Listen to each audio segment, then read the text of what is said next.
Hey guys, welcome back. So, as you know, I like to go to DC often. I have more videos than I have up on my YouTube channel, but it takes time to edit and everything, so that's why it takes a long time to get them on there. However, I take the metro every time I go, so I want to tell you about this. If you are going to DC, you have the option to drive there and fight with parking and pay expensive prices on parking. Or you can buy an all-day Metro Pass for under $15. You could even use your phone to do it with you download the app or your watch and do the Google Pay on that as well. So it's really, really nice. And some of the things to expect when you go, you're going to have machines there that you can pay if you don't have an app to do it with. You're going to have lots of people in and out of the metro at certain points and peak times during the day.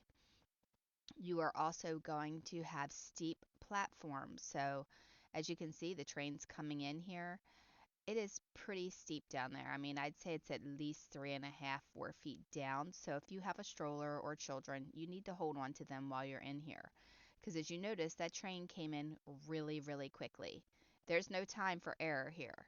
So, make sure that you have your kids' safety in mind while in the Metro Center. That's the number one thing.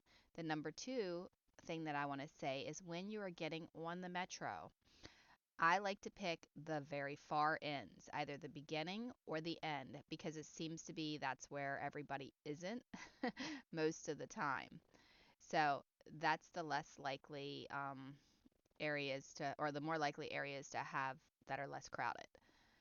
And you only have seconds. So when you see these lights flashing, then at that point is when you're going to know that the train is coming in. So just be aware when it stops, you will get on the train and then you will get on quickly.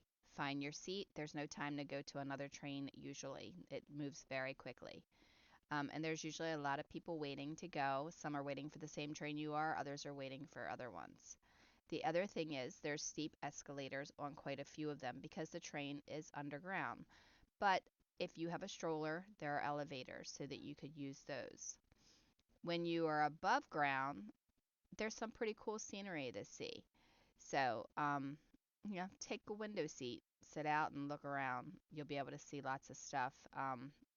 Like here's a golf course and some water and stuff like that. And it's kind of interesting to see this from a train's point of view. So, it's definitely nice, and I think that the train is much easier to use than the driving process. And it's affordable because you can get on the train with an all-day pass and off the train as many times as you want. DC is very, very accessible to a lot of locations, so you can kind of explore a lot of things. But just to pause here for a second, how many golf balls do you think went in that water? Did you see that? That was kind of funny. I didn't even realize that I caught that until after I was editing this video. But anyway, back to the metro. The best thing for you to do when you're driving is to look on Google Maps and see where you're going to park. Find those areas and find a few more areas because there may not be parking in the area that you want to park. Most of the parking in DC is for meters. I have not seen any parking garages accessible that are, not for businesses and stuff like that. But I could be wrong on that because I don't drive to DC. However, it's much easier, like I said, to just take the metro. You get an all-day pass for under $15. You can hop on and off as many times as you want, and there is a ton to see in DC. I have a lot more videos that I'll be posting so that you'll be able to see them. And there are newer trains like the one in this image here, and there are not so new trains. So, with that being said, if you decide to take the metro, it's color coded. The very large circled areas that you see, those are the joining sections. So that's where you can kind of join from one to the next, and it's circled where you can see it. It's also very clearly marked when you are in the metro stations. It'll have it, the signs and stuff like that on the wall. And underneath, it'll show you which stops are going to go from which line.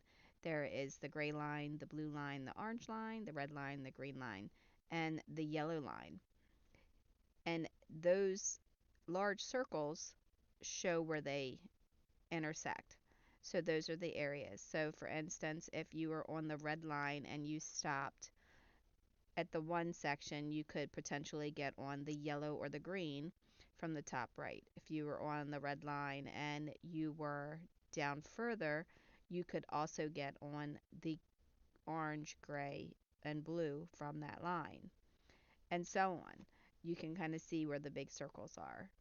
But anyway, enjoy your adventures. I hope you really enjoyed this video and I hope it was helpful for you. Don't forget to look at the signage while you're in there so you don't get lost. And take an adventure today because tomorrow is not promised. In the meantime, have a wonderfully blessed day. Thanks a lot.